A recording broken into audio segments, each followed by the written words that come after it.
নমস্কার সুপ্রিয় দর্শক বন্ধুরা, সবাইকে আমাদের ইউটিউব চ্যানেলে অনেক অনেক স্বাগতম। বন্ধুরা, তোমাদের শরীর শক্তির কেন্দ্র কখন আর কিভাবে হলো জানো? আজই বুঝে নাও, না হলে সারা জীবন আফসোস করবে।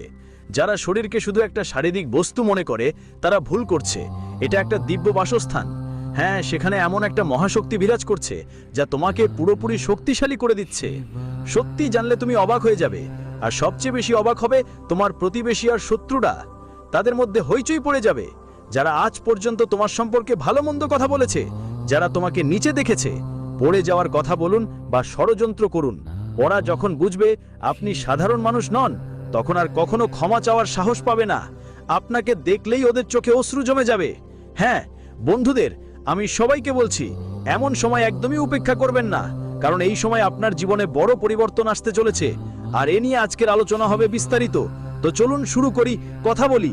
তবে একটা জরুরি তথ্য দিতে চাই, এই ভিডিওতে যেই তথ্য দেওয়া হবে তা সরকারি বা বৈজ্ঞানিকভাবে প্রমাণিত নয়, কারণ এটা শাস্ত্রের ওপর ভিত্তি করে বলা হচ্ছে।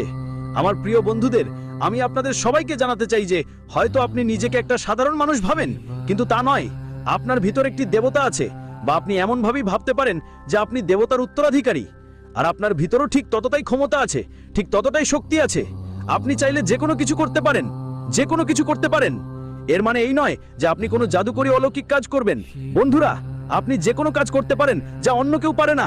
আপনি একজন অসাধারণ মানুষ হতে পারেন যার কোনো প্রতিদ্বন্দ্বী থাকবে না, কেউ পারে না। আর বন্ধু, এখন আপনার সাথে যা ঘটছে তাতে আপনি একটু বিভ্রান্ত আর কষ্ট পাচ্ছেন, বুঝতে পারছেন না। আমি জানি আপনি সব সময় একাকিত্ব অনুভব করেছেন। আপনি ভাবেন আপনি অন্যদের থেকে কেন আলাদা, কেন আপনার কথা, আপনার ভাবনা আর আপনার অনুভূতি অন্যদের সাথে মিল খায় না। এই ভাবনা নিয়েই আপনি অনেক কষ্ট পান। আর বন্ধু, আপনি বুঝতে পারছেন যে আপনি এই দুনিয়ার জন্য তৈরি নন। আপনার এই একাকিত্ব কোনো কমতি নয়, এটা প্রমাণ যে আপনি সাধারণ নন, একটি ঐশ্বর্যের ওয়ারিশ। সব সময় আপনি সবাই থেকে আলাদা পথ চলেন। আপনি এমন এক পুরনো আত্মা যার শরীরটা এই দুনিয়া এখনো চেনেনি। যেই সব ব্যথা আর দাগ আপনি নিয়েছেন কারণ মানুষ আপনাকে বুঝেনি, সেগুলো ভুলে যান। সেই সব হতাশা আসলে ছিল দেবীর প্রশিক্ষণ। ভাবুন তো, একটা হীরা চাপ ছাড়া ঝলমলায় না। আজ সেই সব ব্যথা আপনাকে দুর্বল করে না, বরং অজেয় করে তোলে। আমি জানি অনেক সময় মনে হয়েছে কেউ আপনার পথ আটকাচ্ছে। যতই সফলতার কাছে পৌঁছবেন, হঠাৎই কেউ বাধা হয়ে দাঁড়ায়। বন্ধুরা, এটা শুধু ভাগ্যের খেলা। তোমার এই অদ্ভুত শক্তিটা পৃথিবীতে কিছু মানুষ চায় না যে তুমি চিনে যাও। হ্যাঁ, আমি তোমার শত্রুদের কথা বলছি, যারা তোমার আলো দেখে ঈর্ষা করে। আর সেই নেতিবাচক শক্তি যখন মহাবিশ্বে তোমার বিরুদ্ধে ষড়যন্ত্র করছে, তারা তোমাকে একা অনুভব করিয়েছে, যাতে তুমি তোমার আসল পরিচয় ভুলে যাও। তারা বারবার তোমাকে ভেঙে দিয়েছে যাতে তোমার মনে সন্দেহ জন্মায়। তুমি ভাবতে শুরু করেছো, আমার কি সত্যিই কোনো শক্তি আছে? আমি কি এটা করতে পারবো? এটাই তাদের অস্ত্র ছিল, এটা তোমার কমতি ছিল না। এটা প্রমাণ যে তুমি সাধারণ নও। ঐশ্বর্য ওয়ারিশের ওপর সবসময় সবচেয়ে বেশি আক্রমণ হয়। তোমার যে সমস্ত ব্যথা, যে সমস্ত হতাশা তুমি এখন পর্যন্ত সহ্য করেছো, তা তোমার দুর্বলতা নয়, বরং তোমার বিজয়ের ঢাল পরীক্ষা ছিল। তোমাকে অনেক কিছু সহ্য করার জন্য নির্বাচিত করা হয়েছিল, কারণ তুমি আর ভাঙতে পারো না। কিন্তু এখন খেলা পাল্টে গেছে। তুমি মনে করেছিলে তুমি একলা লড়াই করছো, কিন্তু না। যখন সবচেয়ে বেশি অন্ধকার ছিল, তখন একটা গোপন শক্তি তোমার সাথে ছিল। এটা তোমার পূর্বপুরুষদের শক্তি, এটা ব্রহ্মাণ্ডের নিয়ম, কারণ তুমি এক ঈশ্বরের বৃষ্টি। তাই দেবী শক্তিরা সব সময় তোমাকে বাঁচানোর জন্য শেষ মুহূর্তে হস্তক্ষেপ করে। কিন্তু বন্ধুরা, এখন তোমাদের আর কাউকে দোষারোপ করতে হবে না। নিজের রক্ষাও করতে পারবে আর জীবনেও অনেক সাফল্য অর্জন করতে পারবে। সময়ের আগেই ইঙ্গিত মিলেছে, আর এটা তোমাদের জন্য কোনো ছোটখাটো সংকেত নয়। আজ যদি মজা মনে করে উপেক্ষা করো, তাহলে পরে অনেক আফসোস করতে হবে আমার মনে হয়। তাই এখনই সিরিয়াস হয়ে এই ভিডিওটা দেখো শুরু থেকে শেষ পর্যন্ত।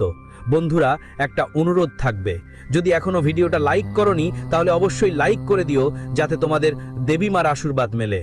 আরেকটা কথা, কিছু মানুষ ভাবে মনে হয় শয়তানেরই রাজত্ব চলবে, কিন্তু তা মোটেও সত্যি না। সব সময় এই পৃথিবীতে দেবদেবীদের রাজত্বই ছিল আর থাকবে। বন্ধুরা, আমি তোমাদের জানাতে চাই যে তোমাদের ওপর বড় দায়িত্ব আসছে। তোমাদের শক্তি খুব শীঘ্রই জাগ্রত হতে যাচ্ছে, কিন্তু একটা কাজও তোমাদের করতে হবে যা খুবই জরুরি। যদি সেটা না করো তাহলে হয়তো তোমরা তোমাদের শক্তি সঠিকভাবে ব্যবহার করতে পারবে না। কাজটা নিয়েও কথা বলবো, কিন্তু আগে জানো তোমরা কিভাবে তোমাদের শক্তি ব্যবহার করতে পারো আর কিভাবে বুঝতে পারবে যে হ্যাঁ, আমাদের শক্তি ধীরে ধীরে জাগ্রত হচ্ছে আর আমরা সেটা ব্যবহার করছি। প্রথমেই বলি বন্ধু, তোমার আত্মবিশ্বাস অনেক বাড়তে চলেছে। মনোযোগ কেন্দ্রীভূত করতে পারবে। আগের মতো তোমার মস্তিষ্ক বিঘ্নিত হবে না। অনেক শান্তি আর সান্ত্বনা অনুভব করবে।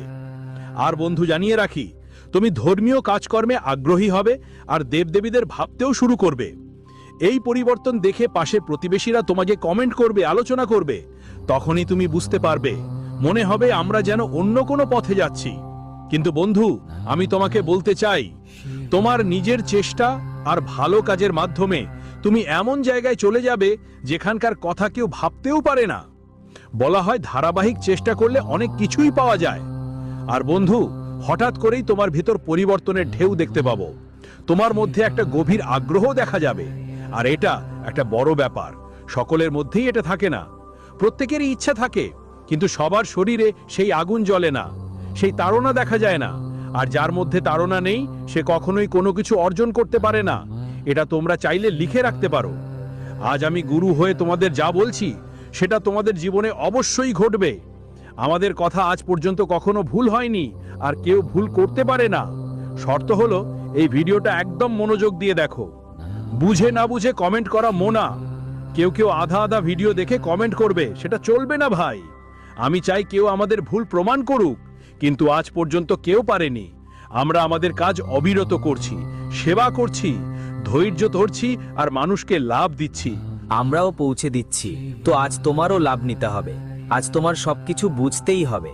বন্ধুদের, আমি তোমাদের সবাইকে বলতে চাই, যদি কখনো মনে হয় তোমার শরীর পুরোপুরি শক্তিশালী হয়ে গেছে, তোমার ভিতরে একটা এনার্জি দেখা দিচ্ছে, আর মনে হয় কোনো শক্তি আমাদের মধ্যে আছে যা বারবার তোমাকে উৎসাহ দেয়, যা বারবার তোমাকে কিছু করতে বলে, কিন্তু বন্ধুদের আমি বলবো, সেটা উপেক্ষা করো না। আত্মা থেকে ওঠা আওয়াজ কোনো সাধারণ আওয়াজ নয়। বলা হয় আত্মা আর পরমাত্মার গভীর সম্পর্ক থাকে। তাই তোমার মনে যা আসে, যে কাজটা করতে হবে, সেটাই করো। তোমাকে অনেকেই থামানোর চেষ্টা করবে, এটা একটা বাস্তবতা। জীবনে ভালো কাজ করো বা খারাপ, অনেকেই তোমাকে থামানোর চেষ্টা করবে, কিন্তু সিদ্ধান্ত তোমাকেই ভালো করে ভেবে নিতে হবে। তোমার জ্ঞান মজবুত করতে হবে, আর আমার মনে হয় তুমি শেখার উপর বেশি ফোকাস করবে। এই সময় এটা তোমার মধ্যে দেবতাদের মতো একটা শক্তি থাকার লক্ষণ। ঠিক আছে, শক্তি মনে হলো জ্ঞানের ভাণ্ডার। সাধারণত যাদের মধ্যে জ্ঞান থাকে তাদেরকেই সবচেয়ে বেশি শক্তিশালী ধরা হয়। আর বন্ধুরা, আমি বলতে চাই, এই সব গুণ শুধু তাদের মধ্যেই থাকে যারা ভালো এবং সৎ মানুষ, যাদের হৃদয় পরিশুদ্ধ, তাদের হৃদয়ে ঈশ্বরের বাস। হ্যাঁ, তোমার হৃদয় পরিষ্কার, তোমার মাঝে কোনো মিথ্যা বা ছল নেই। তুমি জীবনে শুধু ভালোকে বেছে নিয়েছো। তুমি জীবনে শুধু সত্য পথেই চলো। কিছু না হলেও ঈশ্বর, দেবী দেবতা সব সত্যের দিকে এগিয়ে চলে, আর বন্ধুদের জন্য সত্যের সঙ্গে সম্পর্ক গড়ে ওঠে। তাই অভিনন্দন, এখন তোমার জীবনে আধ্যাত্মিক শান্তি আসতে চলেছে। জীবনের প্রতিটি দুঃখ তোমার উপর সহজেই কাটিয়ে উঠবে, আর প্রতিটি কষ্টও তোমার জন্য শীঘ্রই মুছে ফেলা হবে। কিন্তু আমি একটা কথা আপনাকে বলতে চাই, যত বড় কোনো ঘটনা ঘটে যাক না কেন, আপনাকে সব সময় সামলে রাখতে হবে। রাগে গিয়ে কাউকে কিছু বলবেন না, এবং কারোর সাথে অন্যায় করা একদম চলবে না। এমন কিছু হলে শক্তি রাগ হবে। আর যারা আজ আপনার পাশে আছেন, যারা কোনো বিপদ থেকে বাঁচিয়ে রাখছেন, তারা আপনাকে ছেড়ে চলে যাবেন। তাই খেয়াল রাখবেন, আপনার দেহে একটা দেবতা নয়, অনেক শক্তি বিরাজমান আছে, এবং অদৃশ্যভাবে আপনাকে অনেক সাহায্য করছে। সব শক্তি আপনার পাশে আছে। যদি একসাথে সক্রিয় হয়ে যায়, তবে তোমার শরীর অনেক ভারী লাগবে। তাই এক এক করে শক্তিগুলো সক্রিয় হয়। যখন যেসব কাজ করো, ঠিক তেমন দেবী দেবতা তোমাকে সাহায্য করে। তাই আমি তোমাকে বলবো, সব দেবী দেবতার পুজো করো। যখন যার সময় মেলে তখন করো, এতে তোমার লাভ হবে। আজকের ভিডিও এটাই। আশা করি ভালো লেগেছে। অনেক ধন্যবাদ।